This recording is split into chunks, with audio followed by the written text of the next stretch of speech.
un esprit immatériel incarné dans un corps physique. Quand est-ce que cet esprit s'incarne dans le corps physique? Certaines personnes disent que ça a lieu à la conception, d'autres à la naissance, et d'autres encore quelque part de manière indistincte entre ces deux moments. Mais dans l'ouvrage spirituel intitulé « Dans la lumière de la vérité, message du Graal », il est dit que l'incarnation a lieu au milieu de la grossesse. Quelle en est la raison? L'esprit humain n'est pas quelque chose d'informe, quelque chose comme un nuage vaporeux ou une sphère, comme certaines personnes le disent. L'esprit humain a une forme humaine telle que nous la connaissons, c'est-à-dire un tronc avec une tête, deux bras et deux jambes. Et c'est pour cela que l'esprit doit s'incarner dans un corps qui a la même forme que lui, donc qui a une forme humaine. Ce corps, en effet, est un instrument qu'il va utiliser. Il entre dedans, cet instrument doit vraiment bien lui aller pour qu'il puisse l'utiliser correctement. Or, à la conception et dans les jours qui suivent, l'ovule qui a fécondé et qui commence à se diviser pour se multiplier ne forme qu'un amas de cellules qui n'a pas une forme humaine et dans lequel l'esprit, qui lui a une forme humaine, ne peut pas s'incarner. Dans les semaines qui suivent, et même pendant plusieurs mois, l'esprit ne peut toujours pas s'incarner parce que l'embryon en développement n'a toujours pas une forme humaine. En se développant, cet embryon va finalement acquérir une forme humaine et le moment où il atteint cette forme humaine, c'est au milieu du 5e mois, ce qui correspond au milieu de la grossesse.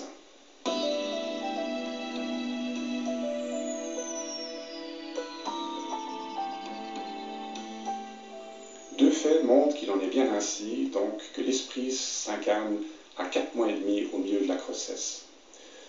Le premier fait est en relation avec les premiers mouvements de l'enfant. Très logiquement, lorsque l'esprit s'incarne dans le corps, il prend possession du corps et il va commencer à l'utiliser et entre autres à le mouvoir. Et il va en résulter les premiers mouvements de l'enfant. Et comme peut en témoigner les mères, ces premiers mouvements débutent au milieu de la grossesse vers 4 mois et demi. Il y a un deuxième fait. Très logiquement aussi, lorsque l'esprit de l'enfant s'incarne dans le petit corps en formation, il arrive à proximité immédiate de l'esprit de la mère. Et à cause de cette proximité, la mère peut ressentir le genre d'esprit qu'est son enfant. Elle peut dire c'est un enfant calme ou très entreprenant ou encore d'autres choses. Bonjour à tous, dans cette nouvelle vidéo, je vais vous parler de l'incarnation des âmes dans le corps des nouveau-nés. Comme je l'ai déjà dit dans certaines de mes vidéos, avant de venir s'incarner dans la matière sur Terre, beaucoup d'âmes avaient déjà vécu d'anciennes incarnations. Elles avaient acquis des expériences passées, des épreuves, contracté des dettes karmiques, voire expié des dettes karmiques. Et toute cette activité de l'âme, lors de son séjour sur Terre, s'enregistre automatiquement dans son subconscient, qui lui-même reste relié au livre de vie des âmes qui sont compilés dans les bibliothèques de l'Akasha, ces fameuses archives akashiques. Lorsqu'une âme désire se réincarner pour pouvoir nettoyer son karma, elle ne peut le faire toute seule. Elle passera devant un conseil d'anges qui en acceptera la demande. Et en fonction de l'épisode karmique à nettoyer, l'âme sera invitée à s'orienter vers la famille terrestre qui sera le mieux à même de l'aider à expier sa dette.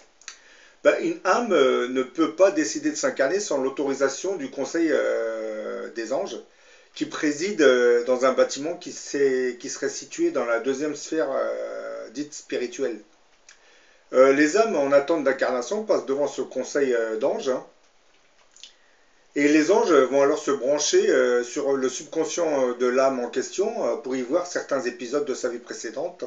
Et en fonction du contenu, le conseil d'anges autorisera l'âme à descendre s'incarner pour c'est-à-dire vivre une nouvelle épreuve ou nettoyer son karma. Une fois l'autorisation obtenue, toutes les phases nécessaires à l'incarnation de l'âme s'enclencheront automatiquement.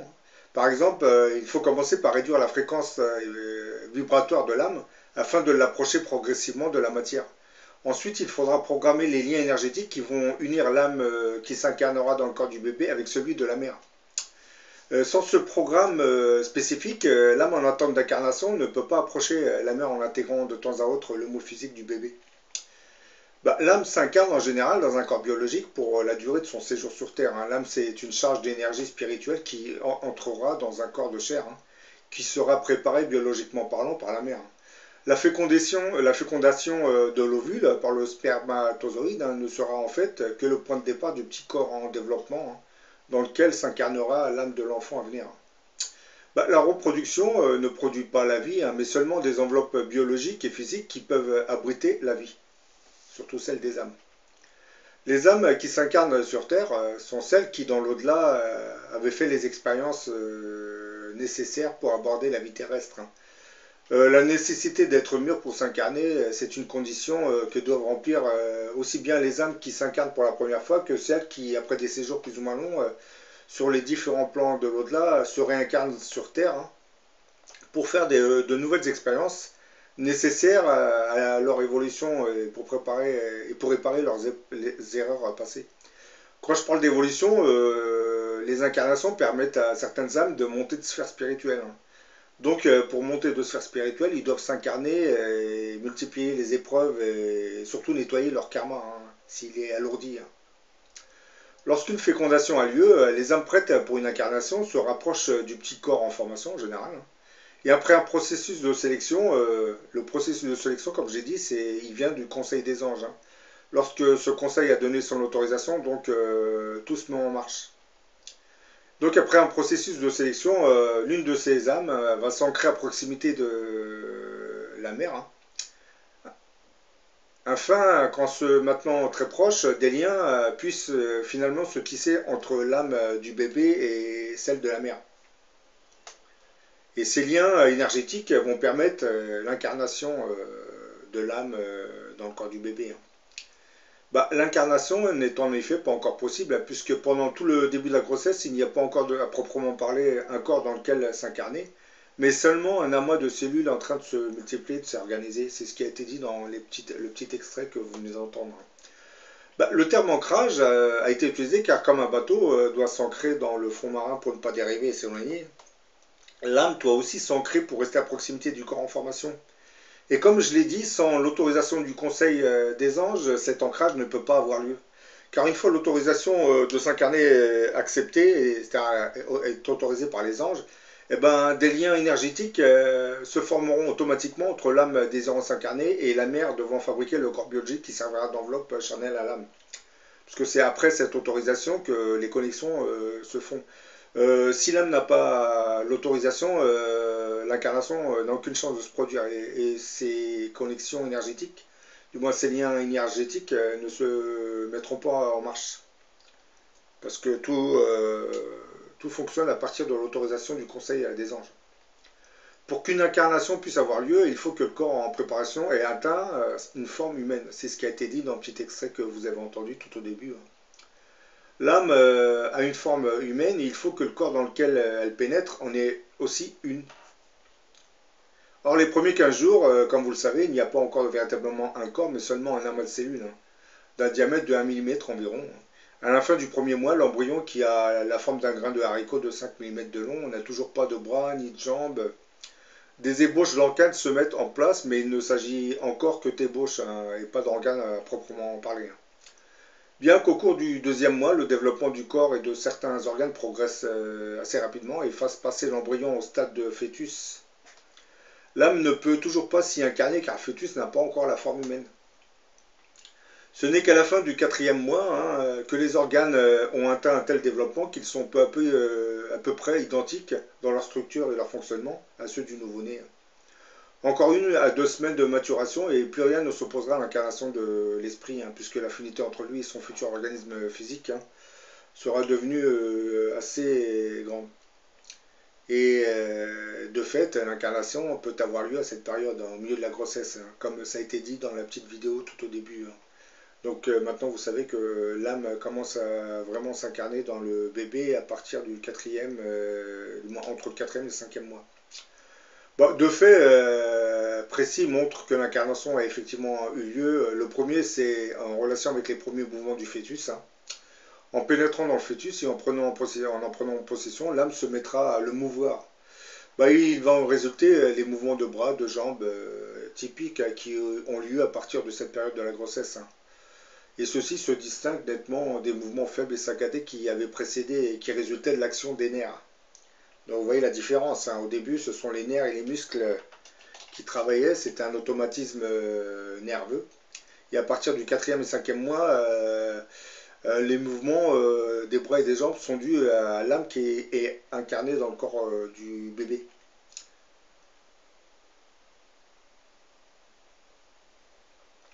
Le deuxième signe qui relève que l'incarnation a bien eu lieu est une chose que seule la mère peut observer, que d'ailleurs beaucoup de mères observent, hein. Avec l'incarnation de l'âme dans le petit corps qu'elle porte en elle, il va y avoir une sorte de liaison, un rapprochement va se faire entre la mère et l'âme de son bébé, hein. Jusque-là, ce dernier était à quelques distances d'elle, hein, et dorénavant, il se trouve dans sa proximité, hein. On ne peut plus immédiate, hein. La mère peut alors ressentir quel genre d'âme s'incarnera.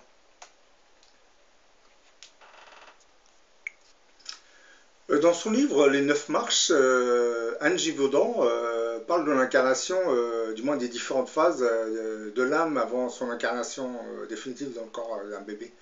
Grâce aux techniques du voyage astral, Anne Givaudan avait pu suivre les différentes phases que doit suivre une âme avant de s'incarner définitivement dans un corps physique.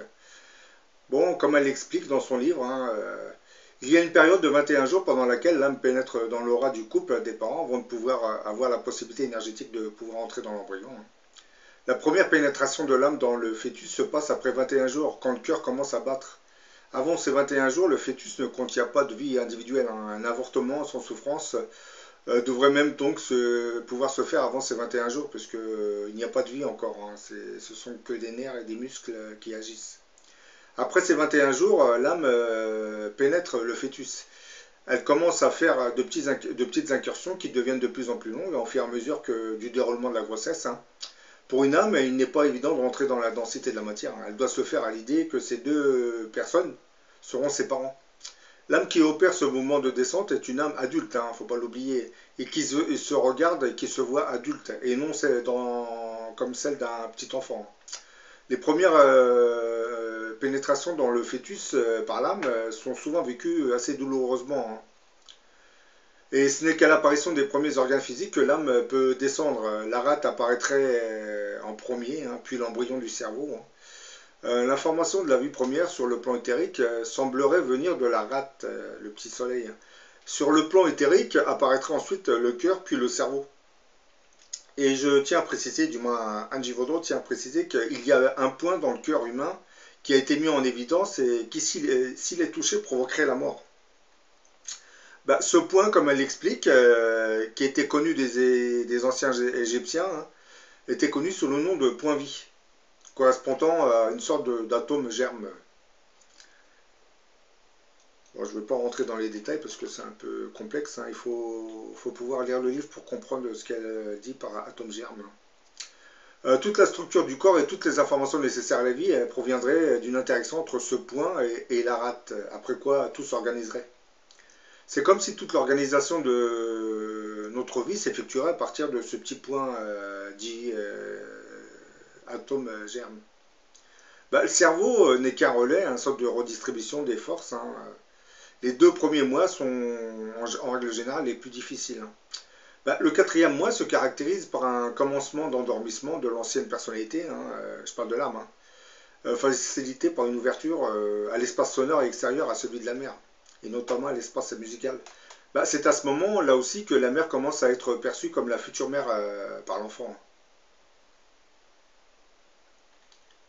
Au 5e mois, la conscience qui s'incarne de plus en plus, la conscience, l'âme, pour ceux qui comprennent, hein, l'âme qui s'incarne a de plus en plus de difficultés à remonter dans le monde des esprits d'où elle vient, hein. Elle a de plus en plus la sensation d'habiter le corps qu'elle occupe temporairement, hein. Parce que l'âme s'installe dans son fœtus, mais elle n'y est pas définitivement parce qu'elle peut faire des va-et-vient entre le corps du bébé et le monde des esprits. Au 6e mois, l'âme commence à être habituée à son nouvel habitat pour pouvoir accepter tous les bruits de sa mère, hein. La respiration, la circulation sanguine, sa perception du monde extérieur s'en trouve aussi modifiée, hein. La nature de l'univers sonore ambiant de la famille devient encore plus importante, hein. C'est aussi l'époque où le squelette du fœtus commence à gêner l'âme. et est perçu comme des barreaux d'une prison. Alors l'âme a tendance à se débattre dans ce qui lui apparaîtrait comme une prison. Et au 7e mois, enfin, l'âme commence à parvenir à se sentir en tant qu'enfant. L'acceptation, parce que à partir du 7e mois, il faut expliquer que la mémoire subconsciente commence à s'estomper tout doucement, c'est-à-dire l'âme qui est en train de s'incarner est en train de perdre la mémoire de son ancienne incarnation, et ça se produit à partir du 7e mois. Donc c'est pour cette raison qu'il commence, l'âme commence à se sentir dans le corps d'un enfant, puisque la mémoire subconsciente est en train de s'estomper. Elle disparaît pas définitivement, mais elle s'estompe. C'est une phase, à partir du 7e mois, ça se déclenche à partir du 7e mois. Donc, l'acceptation pleine se fait vers ce 7e mois en général, hein, ce qui implique une modification du physique. Hein. Ben, avant cela, l'âme se présentait toujours comme un adulte, hein, puisqu'elle avait gardé la mémoire subconsciente de son ancienne incarnation. Donc, dans son ancienne incarnation, c'était une âme adulte. Hein. L'âme se présente toujours sous les traits de la manière dont elle se voyait et se sentait dans sa précédente incarnation. Et à partir du moment où l'âme commence à se penser sous les formes d'un petit enfant, ben elle se présente sous forme d'enfant, pas encore de bébé. Hein. Et la matière se modélisera en fonction de l'image que l'on se fera de soi. Hein. Ben à ce mois s'opère comme une sorte de rajeunissement. Hein. C'est aussi le moment choisi par la plupart des âmes pour entrer de manière plus intense dans les rêves des deux parents. Et je tiens à préciser, c'est bien à partir du 7e mois que la mémoire du subconscient de l'âme commence à s'estomper, pour permettre à l'âme de s'incarner et de se voir dans le corps d'un bébé. Parce que tant que cette mémoire subconsciente est présente, l'âme qui fait des va-et-vient dans le fœtus se voit toujours en tant qu'adulte. Et à partir du 7e mois, ben, il y a une phase qui se produit qui va commencer à permettre au subconscient d'effacer le souvenir de l'ancienne incarnation. Et à partir de là, ben, l'âme va commencer à ne plus se souvenir de son ancienne incarnation et elle va commencer à s'adapter à sa nouvelle incarnation. Ben, c'est au 8e mois que commencerait à se tisser la corde d'argent qui va unir définitivement le corps de l'âme à travers son corps éthérique au corps physique du nouveau-né. C'est vrai que c'est au 8e mois que va croître cette protubérance au niveau de l'ombilic jusqu'à l'accouchement. Bah, comme j'ai expliqué, la corde d'argent, en général, c'est ce lien, c'est un peu comme le cordon ombilical du bébé avec sa mère. C'est un lien énergétique qui unit le corps physique à l'âme. Bah, il est constitué en général de matière éthérique. Donc c'est à partir du 8e mois que ce cordon lumineux argenté commence à apparaître. Vous avez les protubérances qui commencent à apparaître au niveau de l'ombilic. Et à partir pendant ce 9e mois, cette corde d'argent va commencer à se former progressivement. Bah, à l'accouchement, dans la majorité des cas, dans les moments qui précèdent l'accouchement, l'âme du futur bébé n'est pas dans le corps de la mère. À ce moment, il y a la présence de deux êtres, bon, deux anges, hein, si vous préférez, hein, aux côtés de la mère. Hein. Et au-dessus du corps physique se trouve l'âme à environ 50 cm avec à côté les deux anges, hein, dont l'un est à polarité masculine. Au moment de l'accouchement, ces deux êtres de lumière, qu'on appelle les anges, hein, prennent cette corde d'argent et vont faire le travail pour la connecter subtilement dans le corps de la mère au niveau du corps éthérique du bébé. Bah, la corde d'argent est étirée jusque dans le corps éthérique du bébé. Hein. Et à partir de ce moment, l'accouchement peut avoir lieu. Et les contractions sont les dernières avant l'accouchement. Hein. Bah, la présence de ces deux êtres de lumière constituerait comme un pont magique entre les deux mondes. Hein. Cette corde d'argent est très particulière à observer. Elle ressemble à un fil électrique constitué d'un grand nombre de petits fils parallèles. Hein. Chaque petit brin constituant cette corde d'argent correspond à un réseau de nadis majeurs qui a pour fonction de conduire une des caractéristiques des attributs du divin. Précisons qu'il y a 72 000 nadis dans le corps humain. Ces 72 nadis, ce sont des vaisseaux invisibles éthériques qui circulent dans le corps éthérique et l'énergie vitale rentre à l'intérieur de ces 72 000 vaisseaux. Et cette énergie est distribuée aux différents organes biologiques du corps. Bon, continuons. La tâche se fait souvent au troisième chakra, hein, mais avant de se créer un point entre l'ombilical et le chakra cardiaque. Bah, dans les heures, aux minutes qui suivent la naissance, le bébé est encore complètement conscient de ce qu'il était ou de ce qu'il venait un peu, d'où ce qu'il venait. Et c'est un moment extrêmement important pour communiquer avec lui, hein, avec des mots d'adulte, hein. Car le bébé peut alors exprimer sur son visage les réponses à nos questions. Il porte dans son regard les paysages d'où il venait, hein. Donc, quand votre bébé naît, en réalité, il a encore une petite mémoire qui lui fait comprendre qu'il vient d'un monde invisible assez lumineux, hein. Et pendant quelques instants, bah, quelques minutes, voire quelques heures, il a encore une petite mémoire, mais bon, logiquement, à partir, au bout de quelques heures, cette mémoire va s'estomper, hein. L'âme ne va plus se souvenir d'où elle venait. Et ensuite, elle va complètement endosser le corps du nouveau-né. Elle ne se souviendra plus de rien et elle sera incarnée dans le corps de ce bébé. Elle pensera être le bébé. Bon, ce que vous venez d'entendre, là, c'est un petit résumé de ce que vous pouvez trouver dans le livre Les 9 marches, écrit par Daniel Meroy et Anne Givaudan, hein. Là, je vous ai fait un petit résumé, hein, je ne veux pas vous relire tout le livre, hein. Donc, pour ceux qui sont intéressés, qui sont vraiment intéressés par les différentes phases de l'incarnation de l'âme dans le corps du bébé, hein, bah, vous n'aurez qu'à acheter ce livre, hein, et vous verrez, c'est assez intéressant.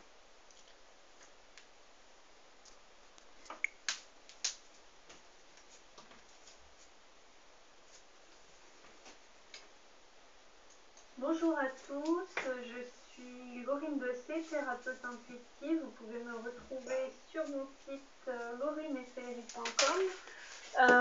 Donc là, je vais commencer une nouvelle série de vidéos qui va être liée à l'incarnation, à la grossesse, parce que c'est quelque chose que je suis en train de vivre en ce moment. Et je sens qu'il faut que je partage tout ça en vidéo. Donc dans cette première vidéo, je vais vous parler du processus d'incarnation d'une âme. Parce que quand un bébé est conçu, en fait, ça se passe pas seulement sur le plan physique, il n'y a pas seulement la création d'un embryon qui devient fœtus, qui grandit, et puis après accouchement, un enfant qui grandit, etc. C'est en fait quelque chose qui est beaucoup plus grand que ça. En fait, ça ne touche pas simplement que le plan physique, mais ça va aussi toucher le plan énergétique et le plan, on va dire, plus spirituel. Parce que, en fait, quand on tombe enceinte, c'est pas simplement lié à une réaction physique. En fait, il y a quelque chose qui est encore de plus grand qui se cache derrière ça. Donc justement, dans cette vidéo-là, je voulais vous partager un petit peu brièvement comment ça se passe. Donc, faut savoir que déjà, donc on est une âme incarnée dans un corps, et donc ce processus-là, il se passe donc également lors de la conception et lors de la grossesse. C'est une âme donc qui choisit de s'incarner, qui va s'intégrer en fait au fur et à mesure de la grossesse dans le corps physique, donc dans le fœtus. Donc pour ça, il y a quelque chose qui se passe donc avant la conception. Donc là, c'est le sujet que je vais développer dans cette vidéo-là. Faut savoir donc que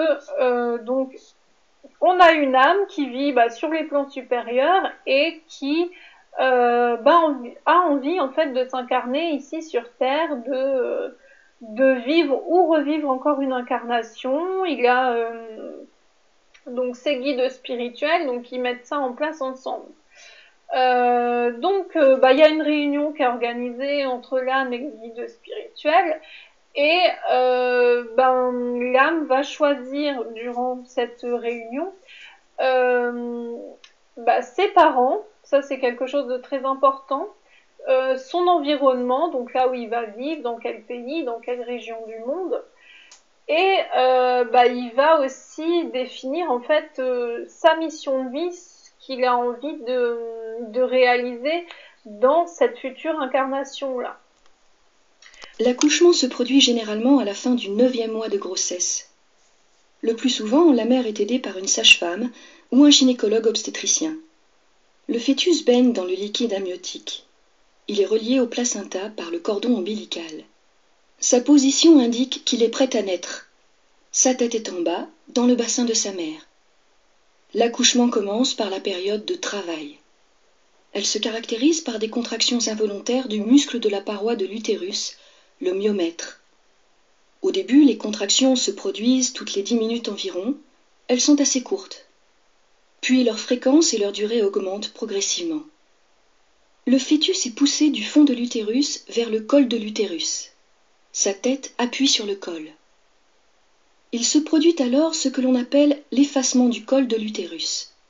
La tête du fœtus avance encore un peu et c'est la dilatation du col de l'utérus. Son diamètre d'ouverture est alors d'environ 10 cm. C'est généralement à ce moment que se produit la rupture de la poche des os. Le liquide amniotique s'écoule. La période de travail est terminée. Elle peut durer en moyenne 7 ou 8 heures pour un premier accouchement. L'étape suivante est l'expulsion du fœtus. Elle est beaucoup plus rapide, environ 30 minutes. Les contractions ont lieu maintenant toutes les 2 minutes. Elles ont une durée d'1 minute et sont très intenses. La mère doit cependant aider le fœtus à avancer en contractant volontairement ses muscles abdominaux. La tête du fœtus avance dans le vagin tout en effectuant une rotation. Elle commence à sortir en se redressant vers le haut. Puis, la sage-femme ou le médecin saisit le bébé par la tête et la tourne afin de faciliter le passage de la première épaule, puis de la deuxième, et enfin de tout son corps. C'est la naissance. Le cordon ombilical est coupé. Sur le ventre du bébé, la cicatrice laissée par le cordon deviendra le nombril. L'accouchement n'est pas encore tout à fait terminé pour la mère. En effet, quelques minutes après l'expulsion, les contractions reprennent. C'est l'étape de la délivrance.